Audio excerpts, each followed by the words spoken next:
Hello, hi, and good morning, and welcome to my channel. My name is Heatherina, and if you are a new subscriber, please hit the subscribe button and hang out with us. And if you are a returning subscriber, thank you so much for hanging in there and giving this girl a chance. If you guys hit the like button, the thumbs up button down below, it helps a girl out, and it's an easy and free way to just show support. You know, it's just help your girl out, you know. If you hit that bell notification, it will tell you when I have uploaded a video, which a lot of people are curious for, because on Fridays at 6 p.m. Mountain Time, I do go on live on YouTube and we hang out and things, and people like to know when my live has started, so that is a good way to do that. So before we start today's true crime story, let me start with a disclaimer for this video. So this video is for entertainment and educational purposes only. I talk about graphic things, strong language that is intended for mature audiences. Viewer discretion is advised. There's your warning. And especially for this video is pretty intense, the one that you're getting ready to hear on this story. The story I'm going to talk about today is a little girl who probably was the most unloved little girl in the entire world. And I mean that in the most heartfelt way. Today we're going to talk about Brianna Lopez. If you do not know this story, you're in for some really not great things. And if you have heard the story, I know you are sitting there and you are cringing like I am, and just like, oh God, I know what she's going to talk about. It is that bad. So Miss Brianna Lopez was born on February 14, 2002 to Stephanie Lopez and Andy Walters. Yeah, she was a Valentine's Day baby, guys. When she left the hospital, she moved into a trailer with her parents, her uncle Steve, and 2 other children, and I believe 3 other adults. So there was quite a few people living in this trailer, and it was not very big at all, but sometimes, oops, look at, I'm writing all over myself. Look at that. But sometimes you have to do what you got to do to survive, right? As soon as Brianna entered the home, there was nothing but abuse from day one. And like I said, she was just the most unloved little girl I've ever read about. And I have read plenty of stories in college, with doing true crime, with, you know, reading my own things, and this is not working again. You see what I mean, guys? Maybelline needs to get their, is this Maybelline? Yeah. Maybelline needs to get their crap together. This product would be like the best product if it actually worked all the time. But we're not going to sit here and talk about that the whole time. Just frustrates me. Alrighty. So when she first entered the home, things that she kind of walked into was shouting, slaps, and pinches to start with. And we're talking about a little newborn baby here. Please remember that. Things escalated from there into kicking, punching, and being thrown about the home. Her little life, just from the get-go, was horrid. And, you know, a lot of people will want to say maybe she was going through postpartum depression, except for she wasn't the only one abusing this little baby. She would cry in bed, but no one would help her. Her mother ignored her, and her uncle and dad would laugh when she cried. Like, they would legitly laugh at her. Like, haha, you're being hurt. Oh, well. And we're talking about a newborn. When Stephanie got tired of the crying, she would get frustrated and she would pinch and bite Brianna. Which I'm guessing Brianna was probably crying all of the time. That was one of the things that was stated, was that was normal for Brianna to be crying all of the time. And can you imagine why she was crying? I mean, come on, guys. And so her mother was biting and pinching her because she was frustrated with her. Majority of her abuse was done by her dad and uncle, who would rape and sodomize Brianna when she was only a few weeks old. Her mother would do nothing to stop it or to help her. You know, her mother would hear her cries. She would know that something was wrong, and she would just go to bed. She'd just go back to bed like, I don't want to deal with this. I can't even imagine what this little tiny baby went through. So little Brianna is this tiny little baby, and she walks into this house, and from the moment she went home from the hospital, it was nothing but abuse. At the hands of her dad, at the hands of her uncle, at the hands of her mother. You know, she didn't have anybody. And you guys got to remember, there was other kids and other adults that lived in this house. Are you going to tell me that this little baby screaming bloody murder, because you know she was screaming bloody murder, if they were kicking her and slapping her and throwing her about the house, you know for a fact that that baby was screaming. Now, things turned even worse. And I know you guys are like, what? Things could not possibly get worse. But on July 18, 2002, her mother, her father, and her uncle Stephen decided to get drunk at the house. And the mom claims that she had a few beers and she went to bed, and she left Brianna with her dad and her uncle Stephen, who then began, they thought, let's play a game with Brianna. We just want to play with her, you know, which, you know, we're talking about a little baby, you know, and there's not a lot of fun games that you can play with a, you know, a little baby, a little 3-month-old baby, because at this point she was 3 months. If you remember, she was born on February 14th. She is now a little bit older. And they decided they were going to play a game with her, and they would throw Brianna up and see who could hit the ceiling with her body. Not kidding, guys. And they would let her fall and hit the ground. And when she would start crying, they would stand there and laugh at her. Instead of helping her, which, I mean, come on now. They're playing this game where they're throwing her up in the air and letting her tiny little body hit the ceiling. And it was like each time that they would pretty much let her hit the ceiling, it was like, hey, point for me. I hit her, you know. Hey, this is a point for me. They were literally playing this game drunk with this little tiny baby. They told the police that Brianna would scream and cry, but they would just laugh and continue the game. I can't even imagine this little baby and what she thought. Like, these people are supposed to protect me. You know, she can't crawl and get away from them. She can't obviously scream and get away from them. The next morning, Stephanie said that Brianna was crying, which wasn't anything out of the ordinary. She said she saw fresh cuts and bruises, but chose to ignore it.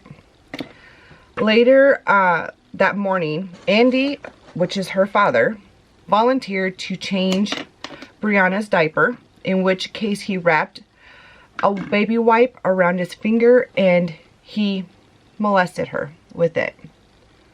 Yeah, like, let's just make this little baby's life, you know, even worse, because, you know, I can't even imagine this little baby.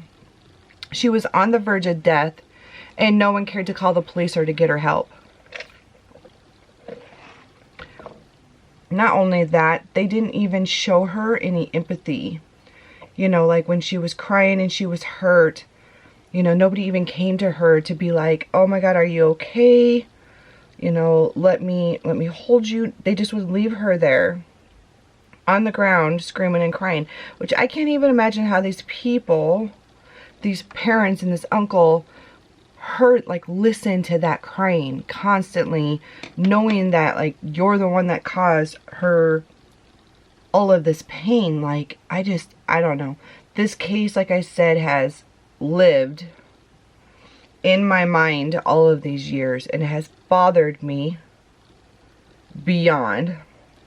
So at 11:10 a.m. at 5 months and 5 days, I guess she was 5 months old. Why did I say 3 months? I can't count all of a sudden. Brianna was declared dead. The medical examiner reported that from her big toe to the top of her head, she was covered in bruises from front to back. Top of her head to the bottom of her body. She had broken ribs, broken legs, arms, bleeding on the brain, and vaginal and anus lacerations. And there were cigarette burns and bite marks all over her body that were made by 2 different adults. It wasn't just the mom that was, you know, biting her. Sorry, there's like stuff here. It's irritating me. It's all over.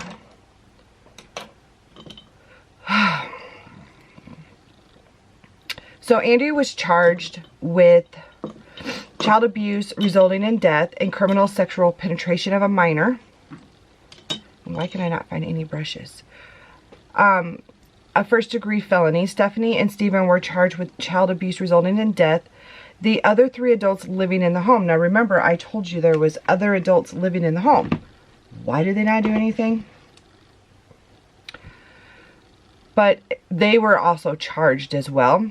And they ended up getting let off, which really broke my heart because they were just as responsible for getting Brianna help, calling somebody to get her help, and they did nothing. Brianna's grandmother, Patricia Walters, and her uncle Robert Jr. were both charged with failure to report child abuse or child neglect, which is a misdemeanor. Grandma. Can we talk about the fact that she was a grandma and knew this was going on? I'm going to be judgy right now, but you're wrong, lady. Andy Walters, her dad, was sentenced to 63 years, and Stephen Lopez, 57 years in prison, and Stephanie, 26 years in prison, and she was released in 2016, guys. 2016, she was released. I think she did 13 years, and then she got out, which, who was on that parole board? Remember, she had other kids. There's other kids living in the house too. They got put into foster care. Obviously, because nobody could protect those children. You know, you couldn't be like, hey, you're going to go to grandma's house because, you know, grandma knew about it too. The sad part with little Brianna was nobody ever took any pictures of Brianna. They never found any pictures of Brianna alive. When it was time for somebody to claim her body, nobody came. Nobody came to claim her body. The community claimed her body. They also paid for her funeral. The services, they paid for everything for Brianna and claimed her body, like I said.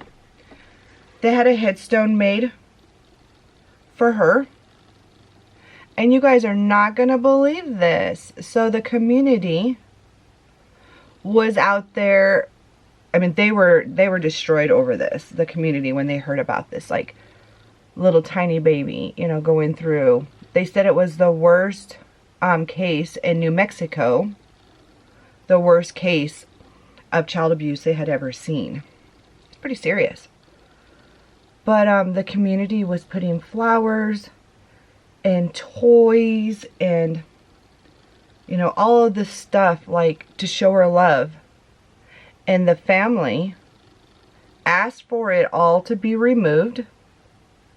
all of the flowers, all of the toys. They didn't want her to, they didn't approve of any of the compassion for this little girl. They didn't approve. They wanted it all moved, all taken away, and then they went in and they put a cage around Brianna's grave. A cage. So that none of the community could show her love and compassion anymore. Can you even imagine? They said people that were in jail with the mom. Hold on, I'm wiping some of this purple off. People in jail said that she was a very likable person. She never got into any trouble. She was quiet, and not only was she quiet, she had friends. I mean, in prison, do you really have like friends? You have friends at the time. I mean, I've watched plenty of people who are in prison and they call them friends at the time. But she had lots of friends in there.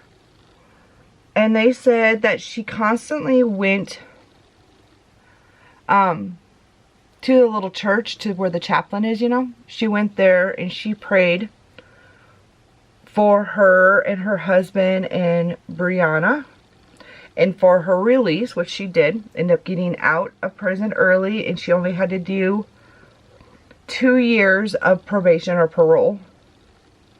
2 years, guys, on the outside.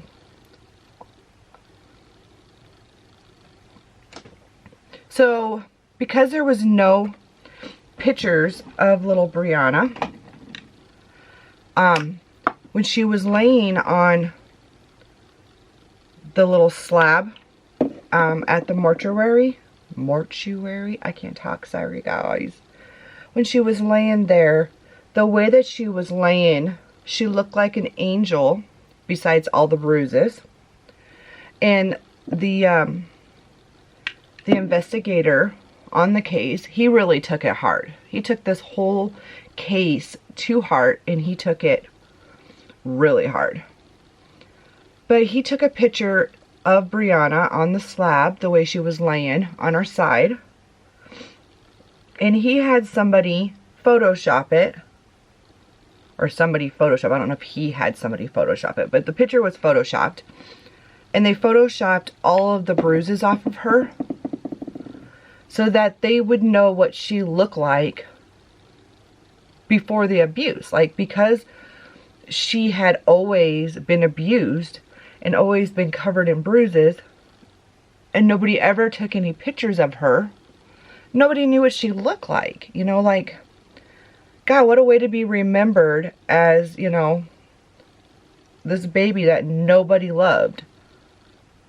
But he had it photoshopped, or somebody photoshopped it and took this picture. And she does look like a little angel, don't you think? And he has that picture on his desk still as a reminder. Now, they made the New Mexico laws stricter because of baby Brianna. Thank God. Because I can't believe that mom is out already. And I can't believe that dad and uncle didn't get more time. I mean, you killed a baby. You did. You know, and the messed up part is when they were interviewing the uncle, and they were asking him, like, what happened? You know, I know something happened, like, what happened? And he was talking about the game, and the detective was like, did you rape Brianna? And he was like, yeah. Same with dad. They were just like, yeah, we did that. How do you live with yourself knowing that you did that to somebody so tiny, you know? Like, it's just, it's so gross. But they did admit to it. And little Brianna, she was brought into this world on the day of love, but was never loved. it doesn't talk about Stephanie's life since she has gotten out of prison. I looked. There's like speculation stories like, we think she's doing this, or speculation stories. Nothing really that talks about if anybody's really followed her since all of this has happened, which they should be really following her. But I can't imagine being a mom. She was young, yes, I agree, she was young. But being a mom who is walking around living, you know, living with this. And the community, you know, with the cage, there's a cage around her gravesite, guys. You know, and a lot of people, you know, that I guess didn't live in New Mexico were like, well, maybe they were doing that because of vandals and stuff. No, they had her things removed.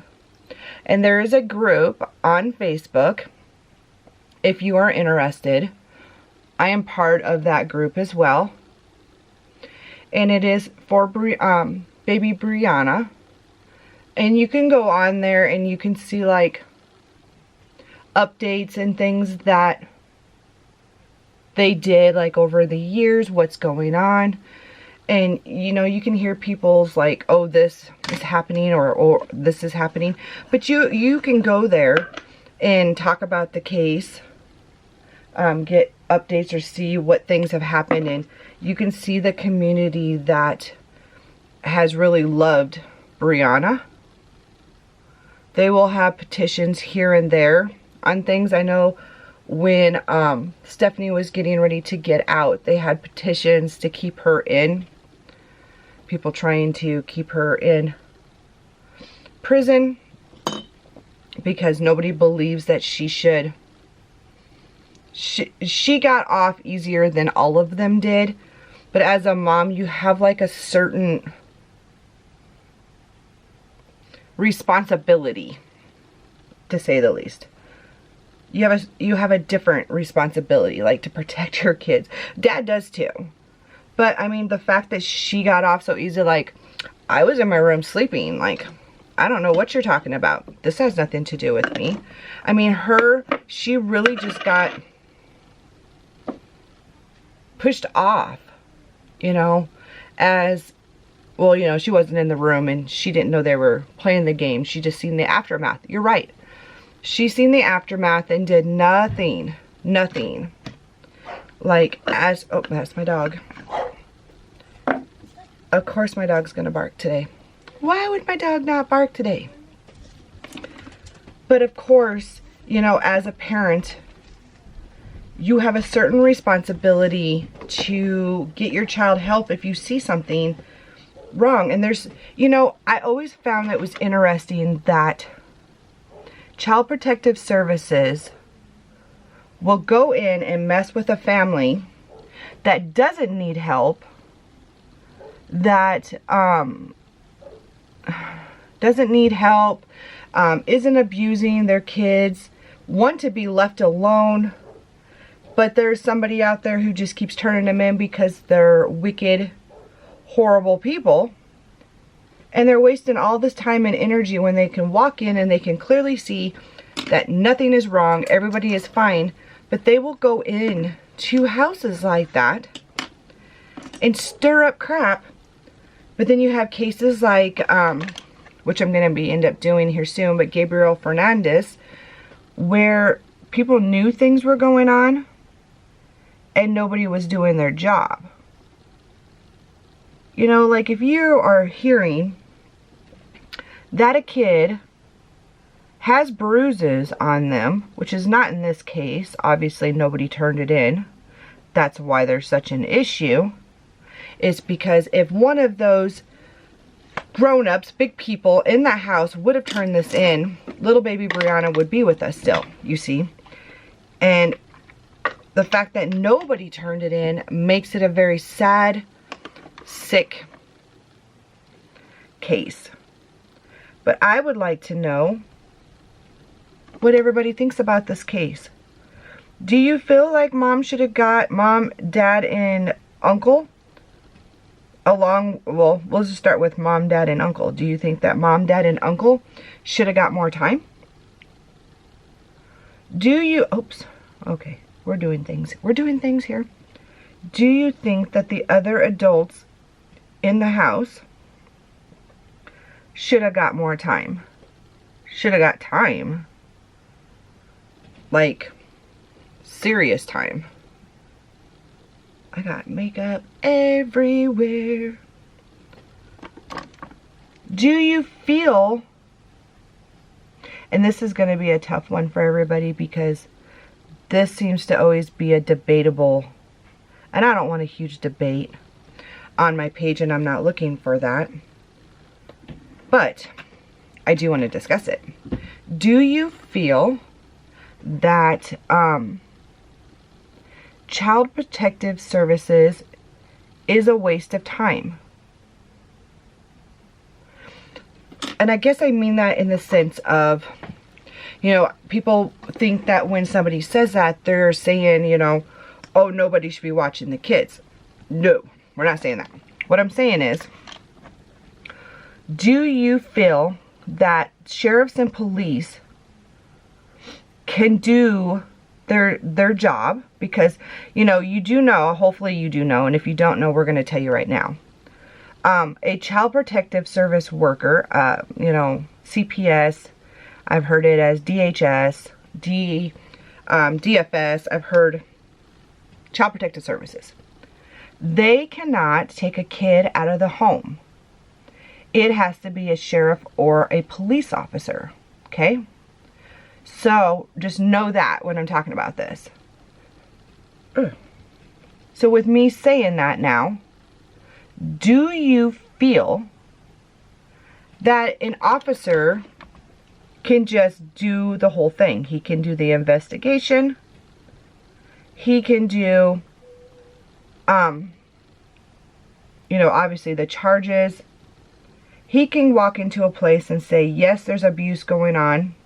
Because initially they do that anyways. They have, you know, if CPS gets a call and they go and investigate it and they feel that there's abuse, and believe me, a lot of officers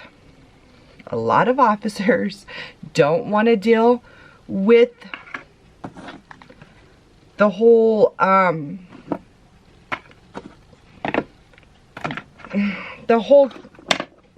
don't know, taking the kid out of the home or really investigating. There's some officers who don't. But if it was just their responsibility, do you feel that it should just be a cop's job and CPS should not exist? I have talked on here quite a bit about the fact that I think that CPS workers should have to have full psychology degrees. I feel that they need to have a lot more training. Now, my reasons behind that, and I have enough, is I am not an abusive mom, nor have I ever been an abusive mom. But every single time that my stepkids would go to their biological mom's house, and again, if you have not watched My Kids That Kill, you might want to pop over there and watch it. It's on my channel here. But every time they would go for a visit, bio mom would come up with some big story about how we did something horrendous to her kids because she's got a mental illness, as she is not getting help for, obviously. I mean, I'm not claiming that she has I don't know for a fact, but we can speculate she's got a mental illness, because who just keeps calling CPS on somebody because you want to start crap? But nonetheless, she just kept calling CPS on my family on a constant. We had them here all the time. CPS would come. In the beginning, they would ask questions, investigate, do things. Then towards the middle and the end, they just stopped asking questions and just would show up because, as they would put it, by law, they had to do that. Now, if you know, as a CPS worker, that somebody is calling vindictively and turning somebody in for abuse, and you have went and investigated numerous times. You know that they're vindictively doing this. A, why would you bother them? Because, you know, you've went through this enough times, so why would you continue to bother these people?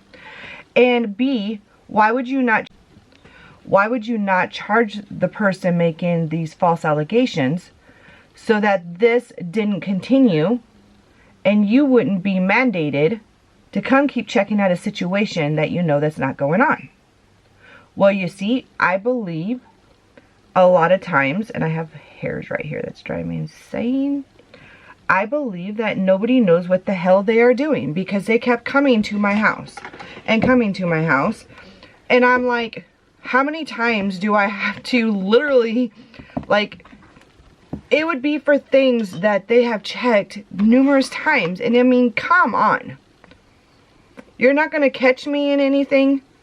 So it was like, why do you keep coming and coming and coming? Now people will argue it is their job. And that's where I'm saying, if you had enough training, like me when I would go to clients' homes and things, I know what questions to ask if I need to ask. I know, you know, things I can see and can't see. If a kid told me whatever and I would have to turn it in, you know, I always would literally feel complete and utter regret of having to do that, because I knew that these inexperienced workers were going to be dealing with this case, and they weren't going to do their job to the fullest. And so, like with this baby Brianna case, I'm like, okay, in this case, nobody knew. Nobody knew that it was going on because nobody turned it in.